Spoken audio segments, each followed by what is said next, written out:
You're just jealous. He's better than you. My girlfriend laughed while defending her male best friend who constantly insulted me. They staged an intervention to humiliate me. I gave them a performance they'll never forget that burned their lives. Hey, Reddit.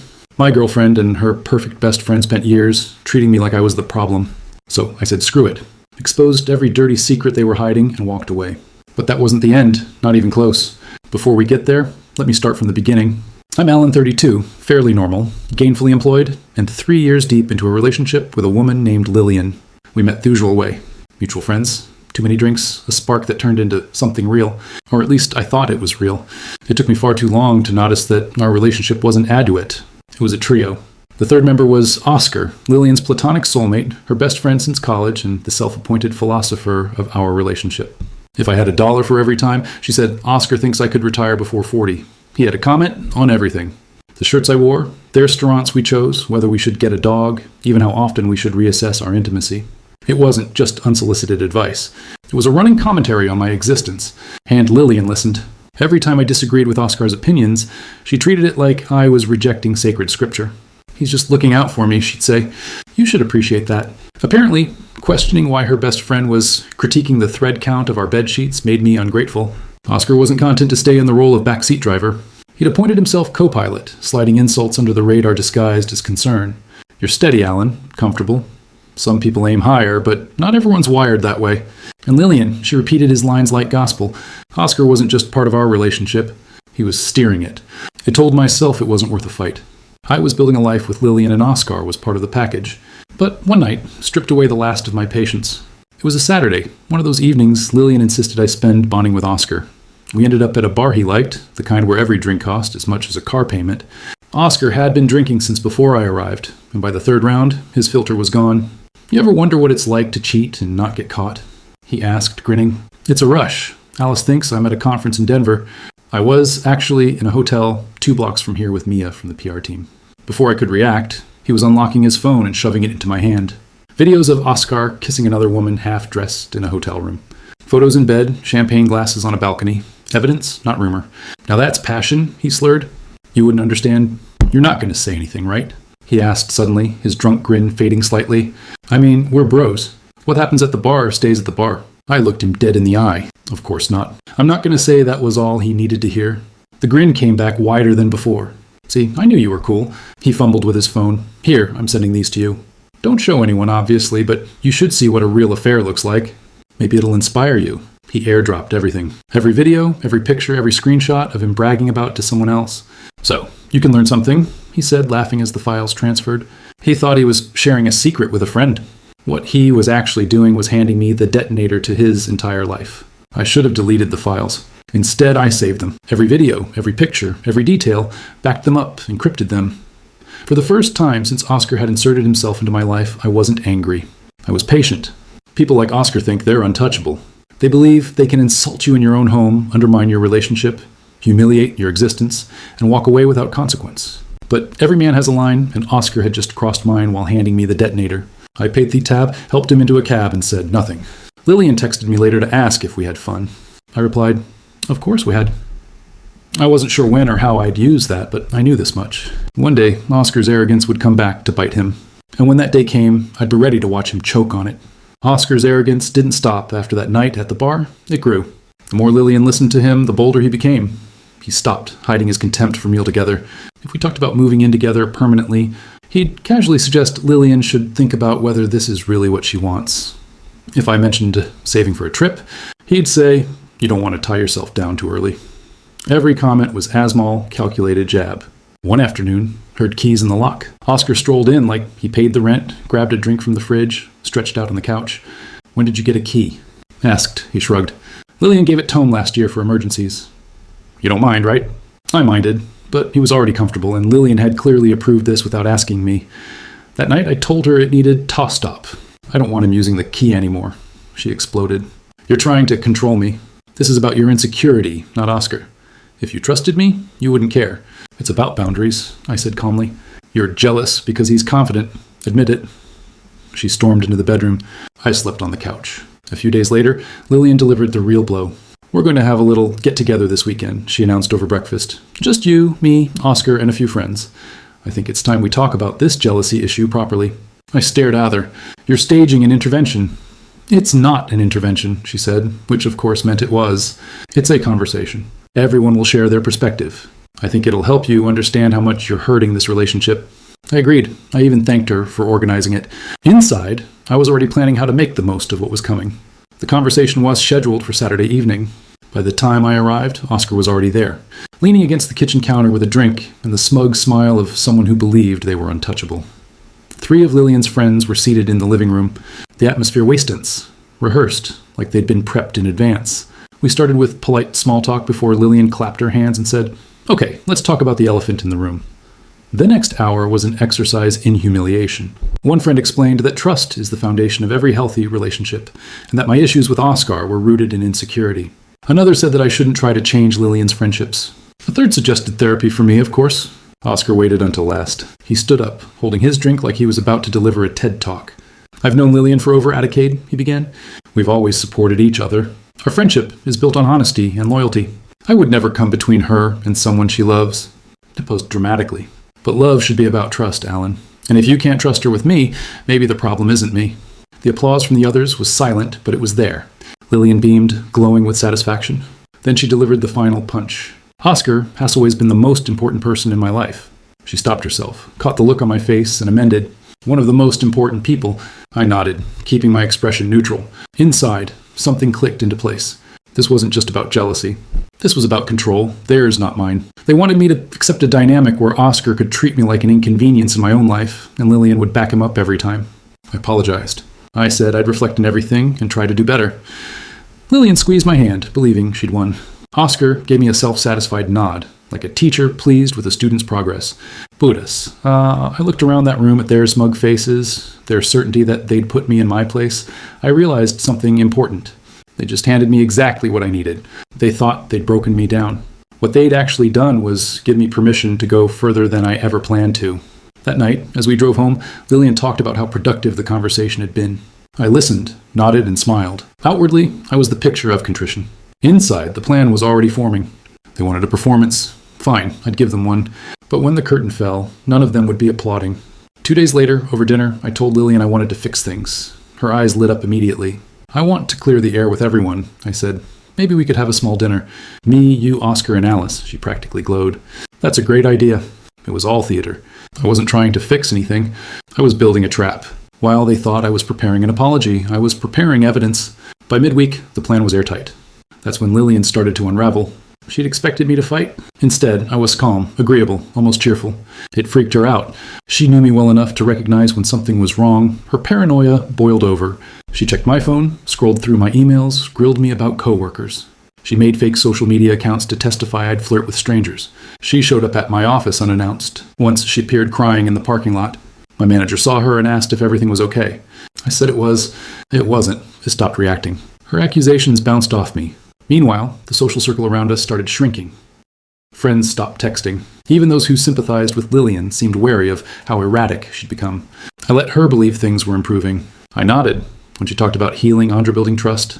When she told me she'd invited 2 mutual friends to the dinner so they could see how much progress we were making, I told her it was a great idea. The more people there, the better. By Friday, she was convinced we were turning a corner. "This dinner is going to be good for us," she said with a smile. Oscar's excited. He says it's a fresh start. "Yeah," I said, matching her smile. Fresh start. That night, I packed my bag for Saturday. Laptop, HDMI adapter, backup phone, USB drive, all loaded. I checked the files twice. Andre rehearsed the sequence in my head. Everything had to be clean and undeniable. This wasn't about pettiness anymore. Oscar's arrogance had gone unchecked for too long. Lillian's manipulations had twisted every boundary into a flaw. They had spent years convincing themselves they were untouchable. Saturday would remind them how wrong they were. As we went to bed, Lillian talked excitedly about how healing the night would be. She had no idea what was coming. She thought I was preparing an apology. I was preparing a reckoning. By the time I turned off the light, every detail was set. The dinner was my idea. The guest list was theirs. The stage belonged to Oscar and Lillian, but the script, that was mine. And when the curtain rose, no one would be ready for the performance I had planned. Saturday evening came faster than I expected. Lillian was buzzing with excitement as she got ready, like a kid on Christmas Eve. She called the night a new chapter and kept thanking me for being mature enough to make peace. He smiled, zipped my jacket, and slid the USB drive into the inside pocket. The chapter she was about to read would be nothing like the one she imagined. We arrived just before 7. Oscar answered the door, wearing that insufferable smirk. He clapped me on the shoulder, like welcoming a defeated opponent back to the ring. Alice was warm and polite. Lillian's 2 friends were already there sipping wine. The atmosphere was painfully optimistic. Everyone expected closure, maybe even a toast. We had dinner. Small talk filled the room, each sentence a performance. Oscar bragged about a recent project at work. Lillian laughed too hard at his jokes, and Alice nodded along, oblivious to the time bomb ticking under her roof. I played my part too. Polite, measured, even self-aching. If anyone had doubts about my sincerity, I erased them before dessert. Then, Lillian tapped her glass. Alan wanted to say something, she announced proudly, squeezing my hand as if this were a graduation speech. All eyes turned to me. I stood, adjusted my jacket, and let the silence stretch just long enough to make them lean in. I want to thank everyone for being here, it begun. The last few weeks haven't been easy, and I want to own my part in that, Oscar grinned, leaning back like a king watching his subjects kneel. Takes a big man to admit that, right? I said evenly. And I think it's time I stop avoiding the truth. But before I say anything else, there's someone here who deserves to hear it more than anyone. I turned to Alice. Confusion flickered in her eyes. Oscar shifted in his seat. Alice, I said clearly, I owe you the truth. Before anyone could interrupt, I pulled out my phone and connected it to the TV. The screen lit up. Then came the first video. Oscar, drunk and shirtless, kissing a woman in a hotel room. Another clip. Different night. Same woman, same room. A photo followed. Champagne glasses, hands intertwined. A balcony view. Alice's face drained of color. Lillian shot to her feet. This is fake, she shouted. He's trying to humiliate you. I ignored her and continued. A newslight appeared. Screenshots of Oscar's texts bragging about his affair. She has no idea. I'm untouchable. Thanks for keeping quiet. And then the kicker. Thanks, man. I owe you. Let's never talk about this again. The room froze. Alice stared at the screen in silence. One of Lillian's friends covered her mouth. Oscar's smug expression was gone, replaced by something pale and twitching.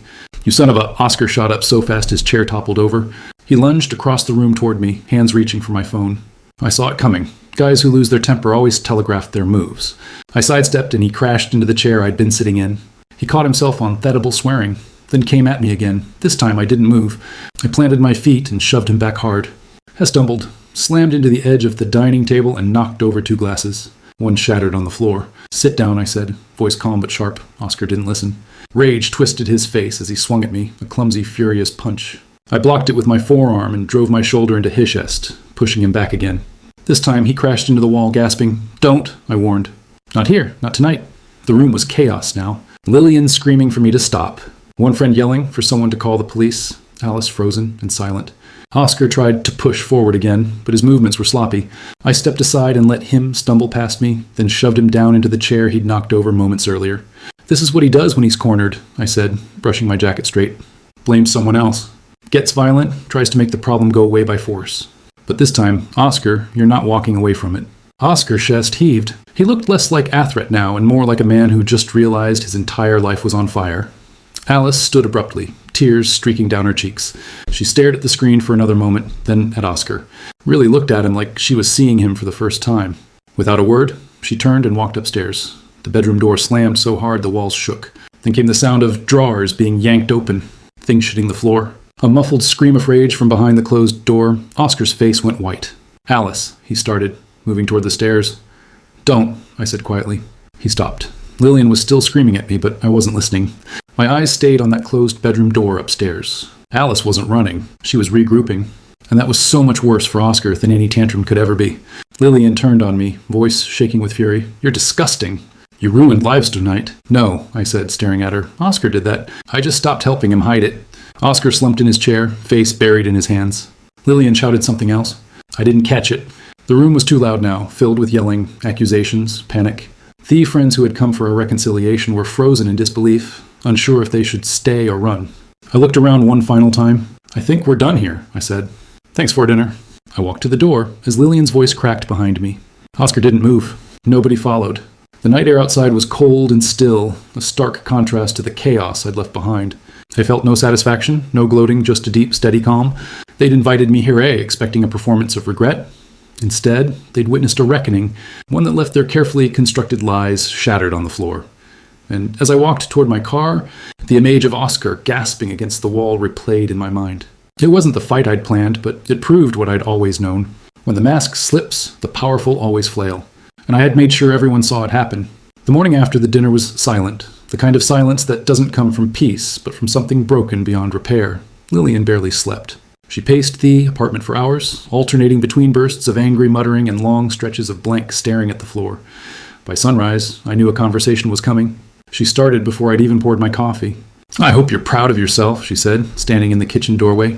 Her voice was sharp, trembling with fury. "You humiliated me. You humiliated everyone." I took a slow sip before answering. No, Oscar humiliated himself. I just turned the lights on. That was supposed to be a reconciliation. She snapped. "You planned that. You trapped us." "You're right." I said I planned it. I was done playing defense. She laughed a bitter, disbelieving sound. "This is insane. You blew up our entire lives because Urigo couldn't handle that I have a best friend." "No," I said calmly, setting my cup down. "I blew up a lie that's been poisoning this relationship from the start. Oscar isn't just your friend. He's the guy who's been undermining me for 3 years. He's the guy who cheated on his wife and bragged about it. And you stood next to him and acted like I was the problem. That's not fair, it's not." I stepped closer, meeting her glare. "You defended a man who walked into our apartment without knocking, who told you I wasn't ambitious enough, who tried to control every part of our lives. And when I asked for a basic boundary, you staged an intervention to fix me." Her face flushed red. "I was trying to help you." "No," I said, my voice flat. "You were trying to break me into something Oscar approved of. And that's when I didn't cooperate. I became the villain." She crossed her arms. "You didn't have to do it like that. You could have told Alice privately, and then you and Oscar would have convinced everyone I made it up." I gestured toward the hallway where her raised voice still echoed.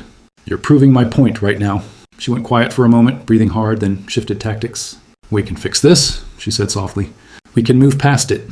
You went too far, but I know why. It's because you love me and I love you too. We just lost perspective." I almost laughed. "Perspective? You watched your best friend try to hit Mel last night after I showed his wife proof he'd been cheating on her. And your first reaction wasn't, 'I'm sorry.' It was, 'You're disgusting.'" Her composure cracked. "Because you humiliated me," she shouted, "in front of my friends. In front of Alice. You made me look like a fool. You did that to yourself," I said simply. The words landed harder than I expected. Her eyes glassed over with frustrated tears. "So that's it?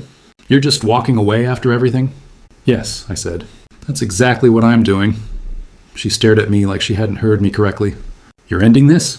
"I'm giving you 4 weeks," I said flatly. "Pack your things, find a place, and get out. After that, the locks change whether you're gone or not." Her mouth fell open. 4 weeks? You're kicking me out of our apartment." "My apartment?" I corrected. "My name's on the lease. You moved in. Now you're moving out. 4 weeks is generous considering what you've put me through." For a second, she looked like she might cry. Then she straightened, anger taking over again. "You'll regret this," she hissed.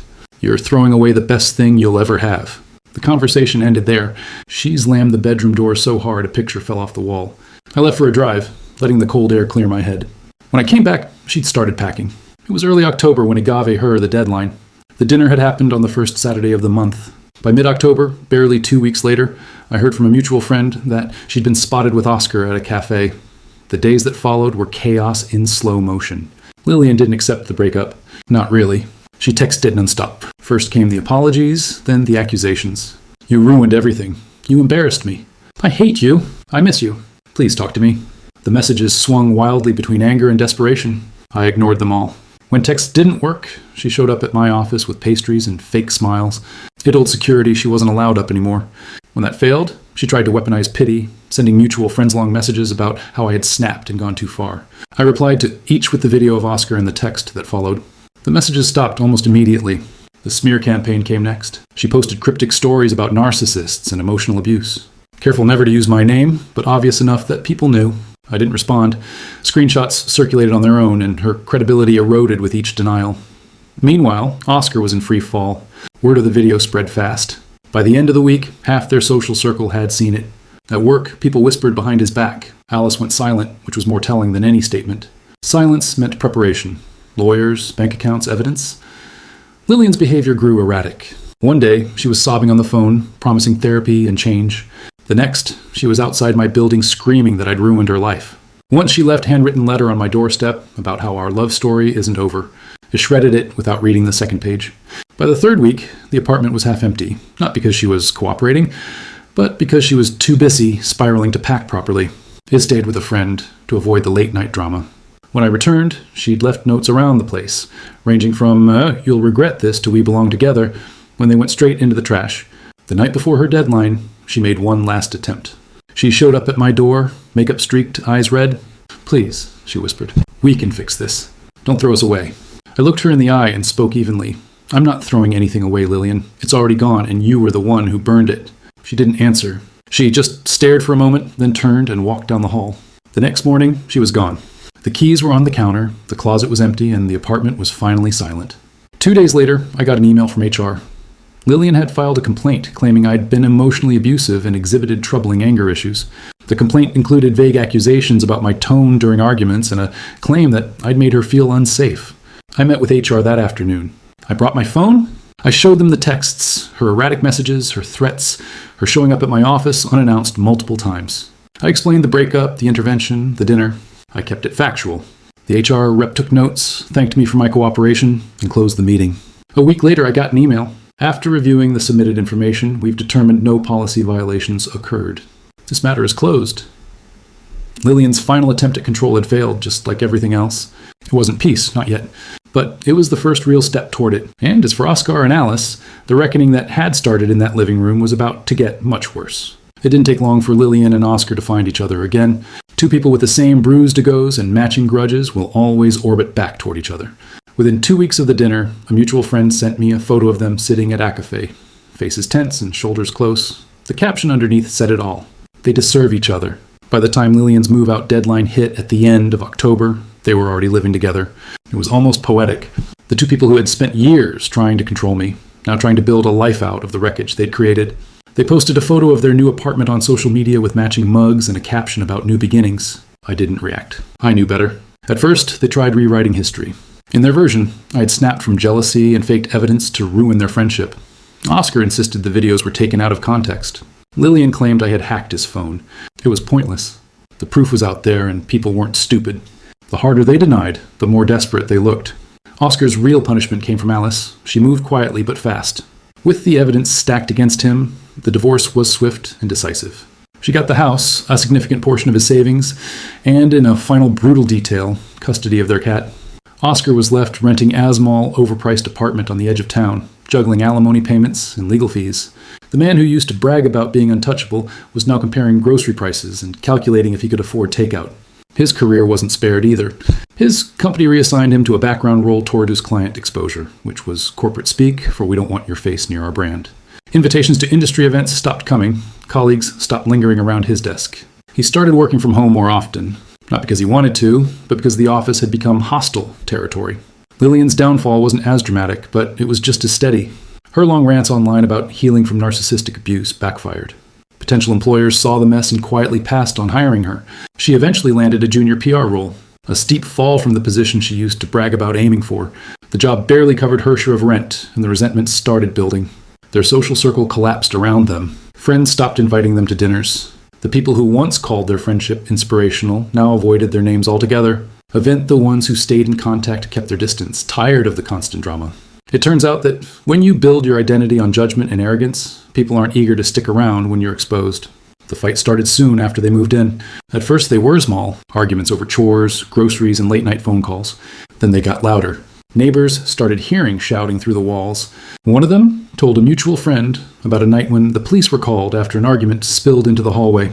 It was the same routine they'd inflicted on everyone else, now turned inward. Oscar blamed Lillian for not defending him when people confronted him. Lillian blamed Oscar for ruining her reputation. They accused each other of cheating, of not putting in effort, of being manipulative. The same tactics they had used to control me and lie to Alice were now being used on each other. And without an outsider to absorb the damage, they destroyed themselves. Occasionally, they tried to reach out. One night at 2 a.m., Lillian texted me. I thought we could talk. Things haven't been easy. I deleted it without responding. A week later, Oscar sent a message. We both said things we regret. Maybe we should clear the air. I didn't reply to that either. More messages followed, some furious, some apologetic. Lillian accused me of being petty. Oscar tried guilt-tripping me with lines about how friends don't stay enemies forever. They didn't seem to realize I had no interest in being their friend. Note again, not ever. Their relationship kept on unraveling. They unfollowed each other online, then followed again, broke up, got back together, repeated the cycle. The building's residents knew them as that couple. The ones screaming at each other in the hallways, accusing each other of cheating, calling the cops, and then posting smiling selfies the next day. It was poetic justice. They had spent years projecting their dysfunction onto others. Now stripped of scapegoats, they turned it inward. Every manipulative trick, every toxic habit, every attempt at control was now bouncing back and forth between them like a weapon they couldn't put down. The final implosion was inevitable. A particularly violent fight involving a smashed phone, a broken lamp, and another police visit ended with them splitting for a break. Oscar moved into a smaller apartment across town. Lillian packed what she could and returned to her parents' house. From that point, their lives drifted apart completely. Oscar remained a ghost at work, a shadow of the man he used to present himself. Lillian faded into social media obscurity, posting vague quotes about healing and finding herself. Neither of them had friends left willing to listen. People sometimes ask if I feel sorry for them. The answer is no. They built this mess themselves, brick by brick, lie by lie, betrayal by betrayal. They chose arrogance over humility, manipulation over honesty, and selfishness over respect. And now they're choking on the consequences. Their downfall isn't satisfying in the cinematic way. It's not a dramatic explosion. It's slower, uglier, like watching a structure rot from the inside until it collapses under its own weight. And maybe that's the most fitting punishment of all, because in the end, they didn't just ruin their relationships, they ruined each other, and I didn't have to lift a finger. By the time spring rolled around, the chaos had burned itself out. Lillian was back at her parents' house, posting filtered photos with long captions about growth. Oscar was renting a dingy apartment on the other side of town, keeping his head down and avoiding anyone who had seen the video, which was practically everyone. Their lives were reduced to quiet damage control. Mine was finally free of both of them. The apartment felt different now, clean still. The constant tension that used to hang in the air was gone. I replaced the locks, repainted the living room, and rearranged the furniture. Small things, but each one a reminder that this space was mine again. I wasn't angry anymore. I wasn't even thinking about revenge. I was focused on rebuilding something better from the ground up. Work picked up. My performance improved. I had more energy, more focus, more time. I joined a gym, reconnected with a few old friends I'd neglected, and started spending weekends hiking or exploring the city instead of arguing about Oscar's opinions or Lillian's drama. For the first time in years, my life felt like it belonged to him. About 3 months after the dinner, I got an email from Alice. Short, polite. Thank you again for telling me the truth. I'm doing better now. I hope you are too. I read it twice before replying. I'm glad you're doing well. I am too. If you ever want to talk, I'd be happy to. She responded a few hours later. Coffee sometime? We met at Asmal Cafe downtown the following week. It was awkward at first, not because of what had happened, but because neither of us knew how to talk without mentioning it. We stuck to small things, work, books, weekend plans, but it felt easy, natural, like two people who understood each other without needing to explain everything. That first coffee turned into a second one a week later, then lunch, then dinner. It was never rushed and never dramatic. We didn't talk about what this was or where it was going. We just enjoyed the quiet honesty of it. Two people who had been lied to enough times to know the value of simple truth. Look, I know how this sounds. Guy exposes his girlfriend's best friend, breaks up with her, and 3 months later, he's dating the best friend's ex-wife. It's the kind of thing that would get torn apart in the comments if someone else posted it. Too convenient. Sounds fake. Nobody recovers that fast. But there's the thing. We weren't recovering fast. We were recovering together. And there's a difference. Neither of us was looking for a rebound. We'd both been lied to, manipulated, gaslit by the same two people. We understood each other in a way nobody else could. It wasn't about jumping into something new. It was about finally being around someone who didn't need an explanation for why we'd drawn the lines we did. Alice was different now, steadier, more grounded. The betrayal had hurt her, but it hadn't broken her. She was rebuilding too. And we often talked about the strange sense of clarity that comes when you finally stopped tolerating disrespect. I never once brought up Oscar, and she never asked about Lillian. We both understood those parts of our lives were finished chapters. What mattered was that we'd both chosen to close them. Sometimes we'd laugh about how surreal it all felt. Two people who had been betrayed by the same pair of people, now sitting across from each other, sharing stories over dinner. But there was something deeper underneath the irony, a shared understanding that made every conversation feel real. One night after dinner, as we walked back to our cars, Alice stopped and looked at me. "I'm not looking for anything complicated," she said. "I just want honesty. That's all I care about now." "That's all I care about, too," I replied. And I meant it. Things grew from there. Slowly, cautiously, we spent more time together. She introduced me to a few of her friends. I invited her to a game night with mine. It wasn't a whirlwind romance.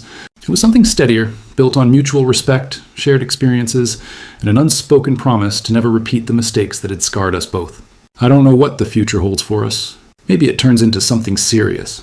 Maybe it doesn't. But whatever happens, it's built on truth, and that's enough. Looking back, Lillian once told me she wanted me to show humility by apologizing to Oscar. She wanted me on my knees, humiliated, small. But the only people who ended up kneeling were the two who believed they were untouchable. Oscar lost everything: his marriage, his home, his money, his reputation. Lillian lost her relationship, her credibility, her future plans. And all I lost was the illusion that I had to accept disrespect to keep the peace. The night I changed the locks, I stood in the doorway for a long time before closing it.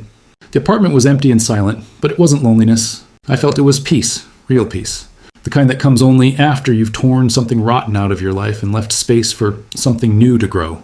And as strange as it still feels to admit it, I'm grateful.